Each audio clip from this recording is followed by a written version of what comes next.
"Why are we doing this?" he asked, his voice flat. Tasha looked up at him, tears welling in her eyes. "Because I can't stop. I need you to believe in me, David. I'm trying for you, for us. God will do it at the right time. I am not happy anymore with this relationship. In fact, was over. Between us, I can't keep doing this," he said. She begged him, pleaded with him, with tears over the night. "Tasha, if you fail to pack all your load and leave this house very early tomorrow morning, I will make sure I throw your load out by myself outside in the morning, and I will disgrace you. Before it gets done to that, pack your load and go without any strange problem." David said it in angry. She shed more tears overnight. No one could say a word. But he wasn't the man she married anymore. The man she married had promised her everything. Quiet even in the small apartment where David and Tasha lived. It was a space of their own, a place where, no matter how loud the world got, they could shut it out and build a life together. David was 33, leaned back on a worn-out couch that had seen better days. He'd been working all day at the construction site, long hours, heavy lifting, the usual grind. But when he stepped into this apartment, the weight of it all seemed to lift. Tasha's presence, her smile, her laugh, it was all that mattered. She was 29, beautiful, with eyes that told a story of strength and vulnerability. He loved her more than he thought was possible for a man like him. They'd known each other for just over a year, but it felt like a lifetime. And maybe that was the magic of it all. They didn't need time, just the certainty that they were meant for each other. The sound of the door, Tasha stepped in, holding a brown envelope. She tossed it on the counter and looked over at David. "Bad news, huh?" he asked, reading her face. She didn't respond right away. Instead, she walked over to him, sat on the couch, and rested her head on his shoulder. There was a silence between them, the kind that made David's heart race with anticipation. He pulled her closer, feeling the warmth of her body. "But before I continue, I want you to do me a favor. Hit that subscribe button, give a like, and drop your country in the comments. I will love to know where you are watching from. Thank you. So let's get started. You know my dad," she said, her voice barely above a whisper. "He left me a portion of his business. It's in the will."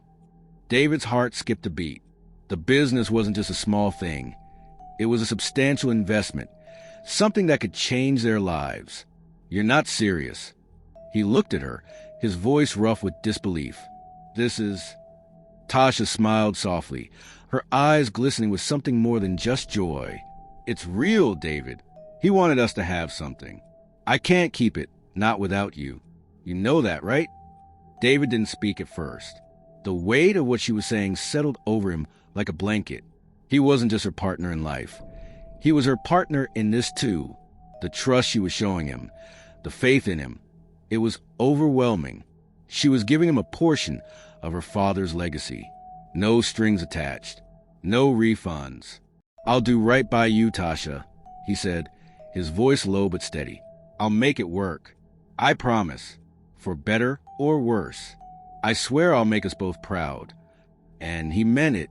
He meant it more than anything he had ever said before. She was the only person he wanted to build his future with, the only person whose happiness mattered to him. He didn't care about the business. Not really. It was her, their life together, that he was invested in. They kissed, a promise between them, a promise that they would do whatever it took to make this work, to have the life they dreamed of. The next few months were a blur of love and planning. Their lives seemed perfect. The business was flourishing. Tasha was vibrant. And they had everything they could ever ask for. They went out for dinners, took weekend trips, laughed endlessly. People around them often remarked on how beautiful their bond was, how they made it look so easy. And maybe for a time, it was... But something started to shift after they celebrated their 6th-year anniversary. It wasn't something big, not at first. Just small things. David spending more time at work. Tasha spending longer hours in meetings. They both wanted the same thing, but it felt like they were moving further apart. Then the conversation started. The one they both feared but couldn't avoid forever. "We need to talk about kids," Tasha said one evening, her voice quiet, as if testing the waters. David, who had been distracted by the TV, turned his head slowly. His stomach tightened. "Tasha, I'm not pregnant, David," she said, cutting him off. "I've been trying. I've been doing everything the doctors told me, but nothing's working." David felt a sharp pang in his chest. He didn't know how to respond, didn't know how to ease the pain in her eyes. "It'll happen," he muttered, though he wasn't sure he believed it. He couldn't fathom not having kids with her. They'd been to countless doctors, ran 1,000 tests. Everything was fine, they said, but fine wasn't enough. They wanted more than that. They wanted to build a family with children who would have the same laugh, the same energy, the same spark as Tasha did. The pressure started to grow, little by little, from the doctors, from their friends, from David's mother, from David. "I need a child, Tasha. It's all I think about now," David confessed one night, his voice breaking. "I need something to call mine." Tasha didn't know how to respond. She wanted to give him everything he needed, everything he wanted, but the constant reminder of her failure gnawed at her. The pressure from everyone was unbearable. It felt like every corner she turned, there was someone else asking, "When will you have children?" And as if it was all her fault. But David didn't see it that way. Not anymore. As time passed, their bond started to crack. Tasha's efforts grew more desperate. The treatments, the pills, the endless tests, they consumed her. She wasn't the woman David married anymore. And somewhere along the way, he stopped loving her the way he once did. One afternoon, David came home from work and found Tasha sitting in the kitchen, staring blankly at a test result. It had come back normal again. "Why are we doing this?" he asked, his voice flat. Tasha looked up at him, tears welling in her eyes. "Because I can't stop. I need you to believe in me, David. I'm trying for you, for us." David didn't know what to say, but he knew one thing. He wasn't happy anymore. That night, he told her it was over. "I can't keep doing this," he said, his words cold. "You're broken, Tasha. We're broken." The finality of it hit her like a slap to the face. She begged him, pleaded with him, with tears over the night. "If you fail to pack all your load and leave this house very early tomorrow morning, I will make sure I throw your load out by myself in the morning, and I will disgrace you. Before I get to that, pack your load and go without any strange problem." David said it in angry. She shed more tears overnight. No one could say a word. But he wasn't the man she married anymore. The man she married had promised her everything. Now, that promise meant nothing. The next day, with nothing more than the clothes on her back, Tasha packed her things and left the home she had once shared with David. Tears streamed down her face as she stepped out the door, feeling like she was leaving her soul behind. She didn't know what her future held, but she knew one thing for sure. She wasn't going to give up on herself. Not anymore. Tasha walked through the empty streets, her footsteps echoing off the pavement. The city, bustling and alive, felt like a different world now. Alien, cold. Her heart was heavy, yet she walked with purpose, even though she had no clear destination. Her world had crumbled, and she was left with nothing but the weight of her own thoughts. It wasn't just the apartment she left behind. It was her life with David, her dreams, the family she'd imagined. Gone. She hadn't told anyone. Not yet. Not her friends. Not her family. She couldn't bring herself to explain that her marriage had ended in humiliation. They would ask about the children. Where are they? When are you going to have a family? The question she'd longed for, but could never answer. She felt the walls closing in on her. The unspoken blame in her father's will. It haunted her. The pressure was relentless. The pressure, then, it was always there, pushing her further down. She had tried everything. Acupuncture, herbs, more tests. Nothing worked. Not for her. Not for David. The next few days were a blur. She couldn't stay in the city. Too many memories. So she packed a small bag and booked a ticket to a small town in Pennsylvania. Tasha rented a room from her aunt and spent her days sitting by the window, staring out over the quiet streets. At night, she'd walk down to the diner at the corner, where the locals gathered to gossip and drink coffee. Her aunt, a woman of quiet strength, never asked questions. She just let Tasha B. But the silence was becoming unbearable. Tasha needed more than silence. She needed something else. One morning, as Tasha sipped coffee in a corner booth, she heard the familiar chime of the diner door opening. A man walked in, tall, with broad shoulders and a confident stride. He looked out of place here, too polished for the small town. But then he locked eyes with her, and everything inside her seemed to still. He smiled. "Mind if I sit?" he asked. Tasha froze. There was something about him, something familiar in a way he carried himself, but she couldn't place it. She looked at him, her heart racing. She nodded, almost mechanically, unsure what to say. "I'm Marcus," he said, sitting down without waiting for her response. "I couldn't help but notice you've been coming in here every day. I'm guessing you're not from around here." Tasha cleared her throat. "No, I'm not." The conversation started small. He asked about her life. She gave the usual vague answers. She wasn't ready to tell him the truth, to explain everything that had happened. Not yet, but somehow, the weight of her own silence lifted just a little as they talked. Weeks passed. Tasha found herself talking to Marcus more and more. At first, it was casual. A drink at the bar, a dinner at the diner. But it wasn't long before she began to feel something she hadn't felt in a long time. Hope. Real, raw, desperate hope. Marcus wasn't like David. He didn't expect anything from her. He didn't ask her to be someone she wasn't. He didn't ask her about kids. It was such a relief, she almost felt guilty for letting herself be happy. But happiness, real happiness, was so far from where she had been. Marcus was different. His patience, his attention, the way he made her feel like she mattered, not because of what she could give him, but because of who she was. It felt new. "Why are you so quiet today?" he asked one night as they walked along the edge of a small lake outside the town. Tasha looked at him, unsure of how to answer. "Just thinking," she said. "A lot's been on my mind." Marcus smiled softly, taking her hand in his. "You don't have to talk about it if you're not ready. But when you do, I'll be here." She squeezed his hand, the warmth of his touch reminding her of the person she used to be, the person who didn't carry the weight of the world on her shoulders. For the first time in a long while, she allowed herself to relax. Days turned into weeks, and as the seasons began to change, so did her life. Marcus became a fixture in her world. He was there when she needed someone to talk to, someone to laugh with, someone to share quiet moments with. And then one evening, just as the sun dipped low, Marcus took her hand and pulled her toward him. "Marry me, Tasha," he whispered, his voice low, steady. "Let me give you the life you deserve. I promise you, I'll never make you feel alone again." Her heart skipped. Her pulse quickened. She hadn't expected it.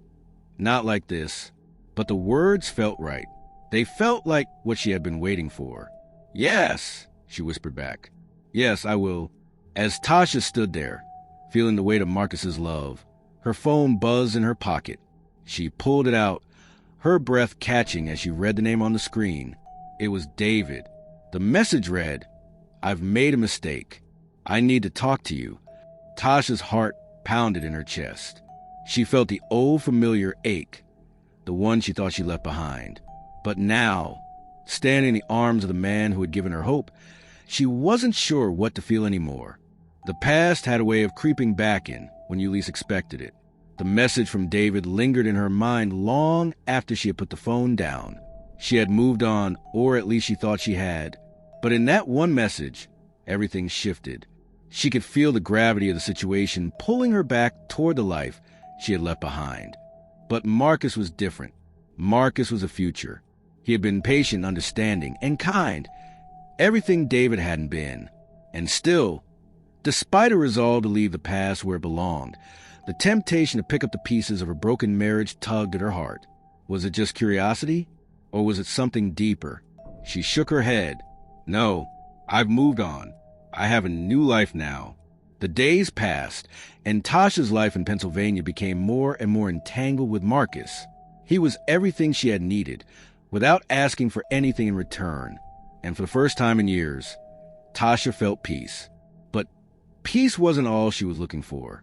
As the weeks went by, The quiet joy she found in Marcus's arms began to stir something else inside her, a longing she had buried for too long. She wanted more than just love. She wanted family. She wanted children. She wanted to feel the warmth of her own home, filled with laughter. She wanted the life she had always dreamed of but had never been able to build with David. Her body, once barren, now felt full of possibility. After everything, after the rejection and the failure, she finally had hope again. She had a new partner, a new love, and a chance at something real. One night, Marcus surprised her with a quiet dinner in their favorite spot by the lake. Tasha couldn't help but smile as she watched him set up the small picnic he'd arranged. His love for her was effortless, and in this quiet, beautiful moment, she felt more complete than she had ever felt before. He poured her a glass of wine and sat down beside her, his eyes soft with affection. "What's on your mind, Tasha?" Marcus asked, his voice tender. Tasha stared at the reflection of the sunset in the water, feeling the weight of her thoughts pressing down on her. It wasn't just about their love anymore.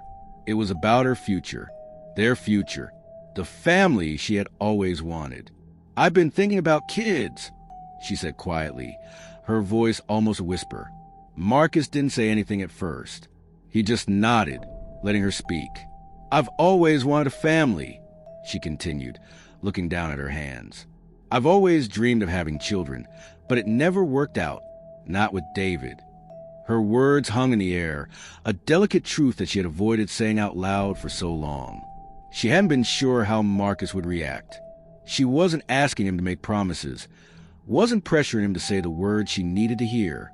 But something about him made it easier to be honest. "I want to try again," she said, her eyes meeting his. "I want to have children with you, Marcus. I want us to have a family." There was a long pause as Marcus looked at her, his expression unreadable. Tasha's heart began to race, and she wondered if she had said too much too soon. "I want that too, Tasha," he said, his voice steady. "I want everything with you. A future, a family. But I want to make sure we're doing it for the right reasons, not out of some need to fix what's broken." Tasha nodded, grateful for his understanding. She didn't want to rush anything. She wasn't trying to fill a void. She just wanted the life she had always dreamed of, and she wanted it with him. "We'll do it when the time is right," Marcus said, taking her hand in his. "We're in this together, Tasha. No rush. Just when the time is right." Tasha smiled, her heart swelling with love and relief. For the first time in a long while, she felt like her dreams weren't so far away. The future didn't seem so daunting anymore. Months later, after being together in love and peace, then the test. She almost didn't believe it. She checked twice, 3 times. Positive. When the doctor said triplets, she nearly laughed in disbelief. Marcus grabbed her hand and kissed her forehead, tears slipping down his cheeks. "God really outdid himself this time," he whispered. Pregnancy wasn't easy. Her body ached, swelled, rebelled. But for every wave of nausea, every sleepless night, Marcus was there, massaging her feet, cooking meals, talking to her belly like the babies could already hear him. 9 months later, the delivery room erupted with cries.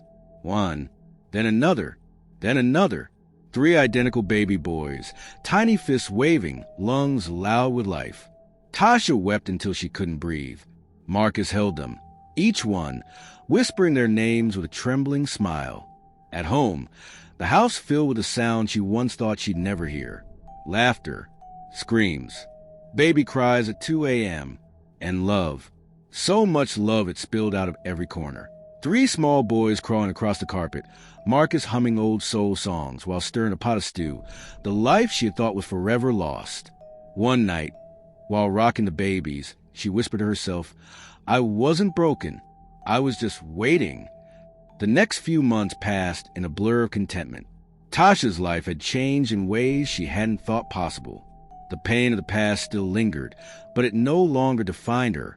She was building something new with Marcus, something real, something lasting. But just when things seemed perfect, the past had a way of creeping back in. It started with an unexpected knock on the door one afternoon. Tasha wasn't home, but Marcus was. When he opened the door, he found a man standing there, tall with a familiar, cold gaze. "David," Marcus said, his voice uncertain. "What are you doing here?" David stood on the doorstep, looking like a man who had seen better days. His clothes were disheveled, his eyes tired. It was clear he hadn't come to ask for forgiveness. He hadn't come to apologize. "I need to talk to her," David said, his voice low. "I need to talk to Tasha." Marcus's grip tightened on the door. "She doesn't want to talk to you, David." David didn't flinch. "She deserves to know the truth." Marcus stared at him, his anger bubbling to the surface. "What truth?" David's eyes darkened, and for a moment, Marcus could see the desperation in them. "I've made a mistake. A big one. I need to fix this. For both of us." Marcus slammed the door shut, his mind racing. He couldn't let David back into Tasha's life. Not now. But something about David's tone, the heaviness in his words, unsettled him. There was more to this than just a man seeking forgiveness, as if the past was waiting for the right moment to tear everything apart. She kept thinking about David's words. "I need to fix this, for both of us." What did he mean by that? Why now? She hadn't spoken to him in months. Why would he suddenly come back into her life like this? Marcus had tried to reassure her. "He's just confused, Tasha. He doesn't have the right to fix anything. Not now." His words were firm, but Tasha could see the worry in his eyes. Days later, Tasha was sitting on the couch when the invitation arrived. The envelope was thick, cream color with elegant gold lettering. On it, "Mr. and Mrs. David Anderson request the honor of your presence." Tasha read it in her kitchen, the triplets running wild behind her, one tugging at her leg, another climbing the couch, the third laughing at both. It was almost as if David's wedding wasn't just an ordinary event. It felt like an attempt to prove something, to show the world that he had moved on. The weight of the invitation felt heavier than she had expected. It was another reminder of what she had left behind, and how far she'd come. She stared at it for a long time, but in the end, she made her choice. She wasn't going. Not for him. Not for anyone. Marcus walked in, caught the look on her face, and plucked the card from her hand. He read it, then raised his brow. "You gonna go?" Tasha exhaled through her nose, almost a laugh. "He invited me to mock me." Marcus tilted his head. "Then maybe it's time he learns who you are now." She looked at her boys, their laughter filling the air, then back at Marcus, whose eyes held no doubt. A smile crept onto her lips. "I'll go," she said. The day came warm. The ocean stretched wide and glittering under a stubborn sun. Guests arrived in linen suits and flowing dresses, sandals sinking into sand. A string quartet played soft, almost drowned by the sound of waves. It was a beach wedding. David stood at the altar, chest high, eyes sweeping the crowd for one face. His bride, Cassandra, glowed in her white gown, belly full with child. The whispers had already begun. Finally, David has his legacy. He soaked in every word. Then the air shifted. A white Bentley pulled up on the edge of the beach, sleek, polished. Heads turned. Conversation faltered. The door opened. Tasha stepped out, her dress simple but elegant, her walk calm. Every eye locked on her. Behind her, 3 boys in matching suits tumbled out, identical faces that could stop a clock. Handsome, whole, alive. The crowd gasped.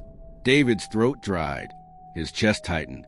He knew those boys were hers, but his mind scrambled for air. Triplets. Healthy. Laughing. Tasha walked past him without pause, her boys holding her hands.